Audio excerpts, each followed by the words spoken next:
Viewers, welcome to busy life channel. இந்த வீடியோவில் என்ன பார்க்க போகிறோன்னா, பஜ்ஜி மிக்ஸ் மாவு வீட்டில் ரெடி பண்ணிடலாம். இப்போ மிளகா பஜ்ஜியில் ரொம்ப காரமாக இருக்கும். அதை பஜ்ஜி மிளகாவை கழுவிட்டு சுத்தம் பண்ணிவிட்டு இந்த மாதிரி பீஸாக கட் பண்ணிவிட்டு உள்ளே நாளாக ஓப்பன் பண்ணினோம்னா விதையெல்லாம் நீக்கிட்டு உப்பு தண்ணியில் ஒரு 10 நிமிஷம் ஊற போட்டுட்டு அதுக்கப்புறமா தண்ணியிலேருந்து எடுத்து தட்டில் கொஞ்சம் வச்சு தண்ணி இருந்துட்ட பிறகு பஜ்ஜி செய்ய ஆரம்பித்தோம்னா அதில் காரம் போயிடும்.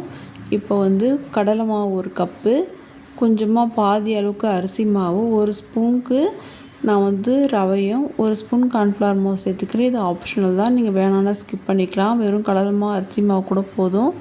இப்போ கலருக்காக காஷ்மீரி ரெட் சில்லியும் கொஞ்சமாக மஞ்சள் தூளும் சேர்த்துக்கிறேன். ஃபுட் கலருக்கு பதில் நான் காஷ்மீரி சில்லி சேர்க்குறேன். கடைகளில் ஃபுட் கலர் சேர்ப்பாங்க. இப்போ பெருங்காயப்பொடி கொஞ்சம் சேர்த்துக்கிட்டோம். கொஞ்சமாக சமையல் சோடா கொஞ்சமாக சேர்த்துக்கலாம். அதுக்கடுத்தது காரத்துக்காக பியூர் சில்லி ஒரு 1/2 டீஸ்பூனுக்கு சேர்த்துக்கிறேன். இப்போ சால்ட்டு தேவையான அளவு சேர்த்துட்டு எல்லாத்தையும் ஈவனாக அப்படியே கொஞ்சம் கலந்து கொடுக்கலாம். அதுக்கப்புறமா கொஞ்சமாக தண்ணி விட்டு கொஞ்சம் டைட்டான கன்சிஸ்டன்சியில் நம்ம மிக்ஸ் பண்ணணும். கை வச்சும் கலந்துக்கலாம். நான் ஸ்பூனில் கலந்து கை வச்சு நல்லா பிசைஞ்சு கொடுத்தோம்னா ஒரு மாதிரி கொஞ்சம் திக்காக இருக்கணும் பேட்ரு. உங்களுக்கு தண்ணியாகவும் இல்லாமல் லூஸாகவும் இல்லாமல் கொஞ்சம் மீடியமாக இருக்கணும்.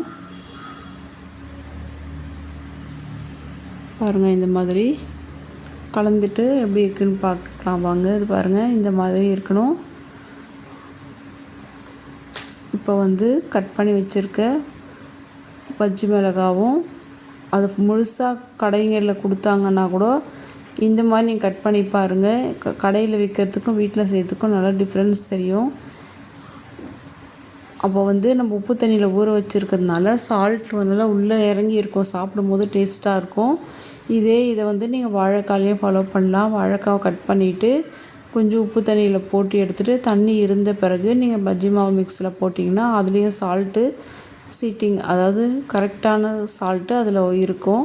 இல்லைன்னா உள்ளே இருக்க காயில் உப்பு உரைக்காமல் ஒரு மாதிரி டேஸ்ட்டு கம்மியாக தெரியும். இந்த மாதிரி செஞ்சு பாருங்கள், ரொம்ப நல்லா வரும். இதுக்கு சைடிஷ்ஷாக தேங்காய் சட்னி எடுத்துக்கிட்டால் சூப்பராக இருக்கும். அப்புறம் நான் அடுத்தது வாழைக்காய் பஜ்ஜி போட்டுக்கிறேன். இந்த மாதிரி அதே பேட்டரில் தான் இந்த மாதிரி எண்ணெய் ஹை ஃப்ளேமில் இல்லாமல் ஸ்லோவும் இல்லாமல் மீடியம் ஃப்ளேமில் இருக்கணும். ஃபஸ்ட்டு ஹையில் வச்சு ஹீட் ஆனதுக்கப்புறமா தீயை மீடியம் ஃப்ளேமில் வச்சுட்டிங்கன்னா தான் கரெக்டாக இருக்கும். எல்லாம் ஒன்று போல். ஹையில் வச்சிங்கன்னா மேலே வரைக்கும் வெந்துடும், உள்ளே அப்படியே இருக்கும் காய் வேகாமல்.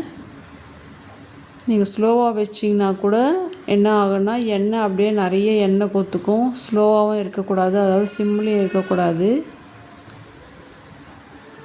அது பபுள்ஸ்லாம் ஓரளவு அடங்கிட்ட பிறகு எடுத்துடலாம். பாருங்கள், சூப்பராக ரெடி ஆகிடுச்சு. ட்ரை பண்ணி பாருங்கள். வீடியோ பிடிச்சிருந்தால் லைக், ஷேர், கமெண்ட் பண்ணி சப்ஸ்கிரைப் பண்ணிக்கோங்க. தேங்க்ஸ் ஃபார் வாட்சிங்.